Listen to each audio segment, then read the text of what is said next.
इधर असम के तेजपुर में सनसनीखेज हत्याकांड सामने आया है। तेजपुर के परमाइलगुड़ी से एक गाड़ी चालक का शव बरामद किया गया है।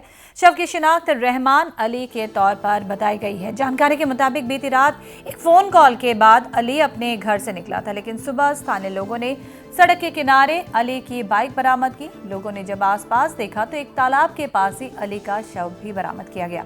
संदेह जताया जा रहा है कि सोची समझी साजिश के तहत अली की हत्या की गई है। वहीं ईद की सुबह ही अली की मौत से इलाके में मातम पसर गया है। ছোৱালী জমাই কালি বজাৰ কৰিব গৈছে, বজাৰ কৰি পেলাই পিছত মানে ঘৰত গৈছে।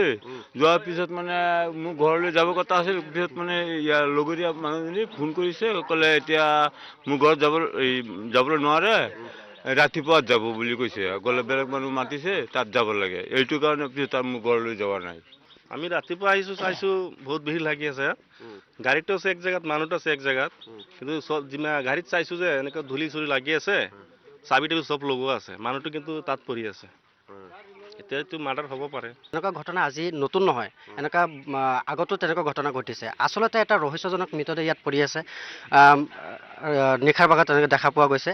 আৰু কথাটো হৈছে যে আজিৰ পৰা যদি আপোনালোকে চাব যায়, এই অঞ্চলত প্ৰায় মই স্থানীয় হয়, তো প্ৰায় এনেকুৱা দেখা পোৱা যায় মৃতদেহ পৰি থকা। আচলতে ইয়াৰ আঁৰত কোনে কাম কৰি আছে, ইয়াৰ ওপৰত যদি এটা তদন্ত হয়, আপোনালোকক সংবাদ মাধ্যমৰ জৰিয়তে আমি আহ্বান কৰিব বিচাৰিছোঁ পুলিচ প্ৰশাসন তথা আমাৰ চৰকাৰক, যাতে ইয়াক লৈ কিনে এটা তীব্ৰ এটা তদন্ত চলায়। আৰু কিছুদিন পূৰ্বে আপোনালোকে হয়তো গম পাইছিলে, এই ব্ৰিজৰ তলত মৃতদেহ পৰি আছিলে, তাৰপিছত লেচু বাগানত মৃতদেহ পৰি আছিলে, আৰু আজি ৰহস্যজনক ইয়াত এটা মৃতদেহ। আজি মৃতদেহ এইটো মাৰ্ডাৰ বুলি ক'ব লাগিব।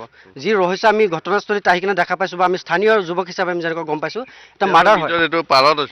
পুখুৰী পাৰত আছিলে, গাড়ী ৰাস্তাৰ কিনাৰত আছে, তেওঁৰ চেণ্ডেল এক জেগাত পৰি আছে, তেওঁৰ গাড়ীত যি অৱস্থা বৰ্তমান যি উল্টি কৰি তেওঁৰ অৱস্থা যি আমি দেখা পাইছোঁ, এইটো ৰহস্যজনক মানে মাৰ্ডাৰ বুলি ক'ব লাগিব।